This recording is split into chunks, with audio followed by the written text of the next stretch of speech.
Okay, all praises to Yahweh Bahashim Yahushua. Double honors to the elders of GMS.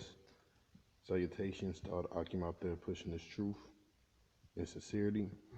We just about to jump into a couple of scriptures. All right, this what you see right here is Revelations 9 and 15, which you had some of Johannes man breaking down the scripture wrong. All right, but it's a verse in here that stood out to me. The 16th verse. I'm gonna start from 15. I'm gonna read to 19. I'm gonna jump back to the 16th verse.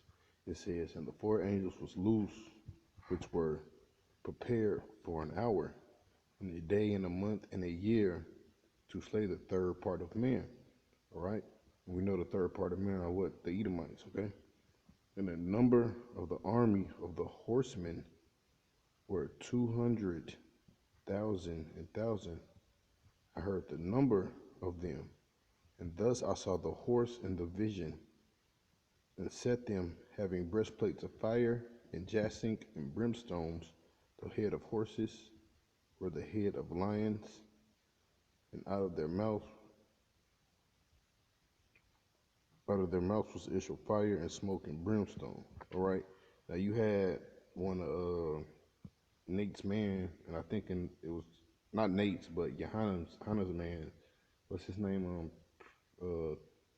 Tazariak and one of them other guys that's under Johanna say at verse 16, it was basically it's talking about the angels, 200 and thousand and hundred. Hold on, 2,000, 100,000 and thousand. All right, they said 200 million angels was gonna come down, which the brothers in the know, the brothers in GMS know it's something about what? The nuclear missiles, all right? I'm gonna read it over again. The number of the army were 100, and the number of the army of the horsemen were 200,000, and I heard the number of them, and I saw the horse in a vision, them that sat on them, having the breastplates of fire, all right, jacinth and brimstones. The heads of the horses were as the heads of lions, and out of their mouth issued fire, smoke, and brimstone, all right? So we know it's talking about the missiles. Now, you know what other scripture speaks of this? The precept to this is the book of Joel 2 and 10, all right? All right, Joel compares the missiles to horses too, all right? Sometimes it's parabolic talk, all right? It's not actually talking about a horse, but it's talking about missiles, all right? Because horses represents power, all right? And those missiles hurt. Matter of fact, when you go back to the book of Revelations, it says, and they do hurt, all right? That's why those missiles is powerful, right? Let's start from Revelations 2 and 10. "And the earth shall quake before them, the heavens shall tremble, the sun and the moon shall be dark, the stars shall withdraw their shining. The Lord shall utter his voice before his army, for his camp is very great. For he is strong that executeth his word, for the day of the Lord is great and very terrible, who can abide in it? Therefore also saith the Lord, turn ye even to me with all your heart, fasting and weeping." No, Salakia. Let me jump up a little bit. It's not 2 and 10. All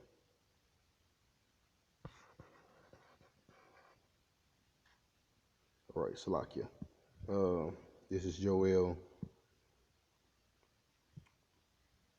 2 and 2. Sorry, from 2 and 2.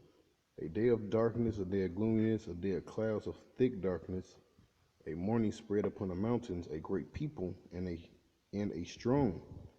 There have not been ever like, neither shall there be any more after it, even to the years of many generations." All right, because after the Lord used these nukes to destroy America, the Lord created those nukes for one purpose, all right, to destroy America. So there's not going to be no need for the nukes again, all right?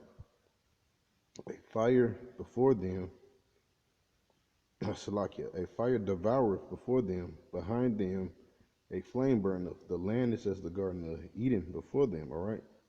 Because America's supposed to be this great, this fruitful place, all right? And behind them a desolate wilderness, all right? And that Garden of Eden is going to be left a desolate wilderness. And yea, nothing shall escape them. The point is at 4, all right? Because this is talking about the missiles, all right? The appearance of them is as the appearance of the horses, as the horsemen, so they should run. See the same thing that's written in the book of Revelations, all right?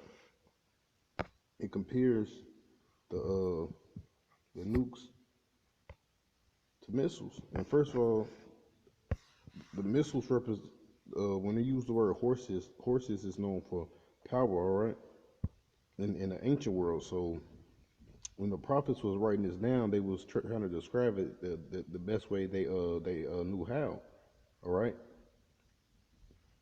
using the word horse, all right, for a metaphor, all right. So they was writing it, basically to their terms back then, if I'm using the right word, but you get what I'm saying. Couldn't find the right word, all right. The best way that they knew how to describe it, all right. But it says, back to Revelations, verse 17, and the number of the army of the horsemen were 200,000. See, horsemen, 1,000, and I heard them, and thus horse in the vision, and them that sit on them, having breastplates of fire, and jacinth and brimstone. The heads of horses were as the heads of lions, and out of their mouths issue fire, smoke, and brimstone. All right, as you can see, all right, it what compares the missiles to what horses, because a horse represents power, man. All right, and those nukes, hey, the nukes, they're gonna destroy a whole country, man. You mean to tell me that's not power, which is really Yahweh Hashem Yahushua, but he's going to use those missiles to what? Destroy America. All right. And back to Joel.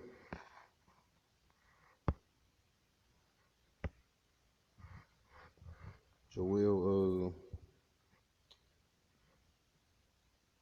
second chapter. All right. To verse.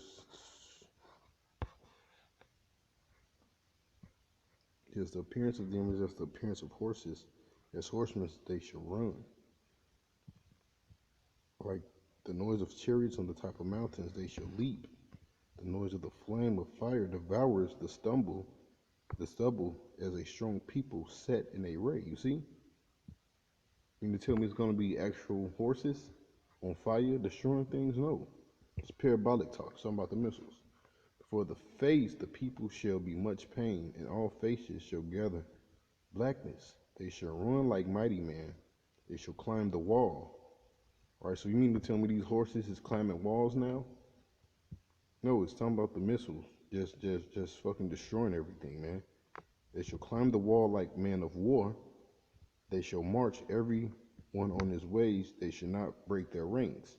Right. Another reason when you go into the technology of those missiles, the reason they're not going to break their rank is because they got GPS in those nuclear missiles. All right. They shall not break their ranks. Neither shall one thrust upon another. They shall walk every one in his path, and they shall fall upon the sword. They should not be wounded, because you can't hurt a nuclear bomb, man. You know, those nukes, they're going to be doing all the hurting. They shall run to and fro in the city. They shall run upon the wall. They shall climb upon the houses. They shall enter into the windows like a thief. All right? Which that's more parabolic talk. And also it says in the scriptures, the Lord shall come like a thief in the night. All right? Which is parabolic talk. All right? Then, does that mean a horse or a nuke is going to climb through a window? No. The earth shall quake before them. The heavens shall tremble. The sun and the moon shall be dark, and the stars shall withdraw their shining. Right? And I got one more. This is Proverbs. 1 second. Proverbs 21:31.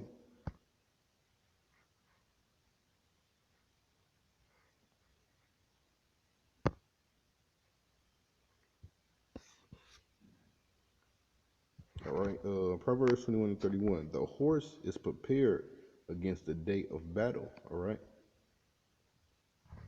And what's the horse? The nuclear missile. All right. It's prepared for the day of battle. All right. The Lord got them horses or the ICBM missiles. All right. The nuclear missiles for what? The day of battle. All right. Armageddon, World War III. All right. They're prepared for the day of battle. But safety is of the Lord. All right. Who's the Lord going to keep safe? The elect. All right. With that, I'm going to say all praises. Say how about Shem Abishai, the one to the elders of GMS. Salutations to all the Akim out there. Shalom.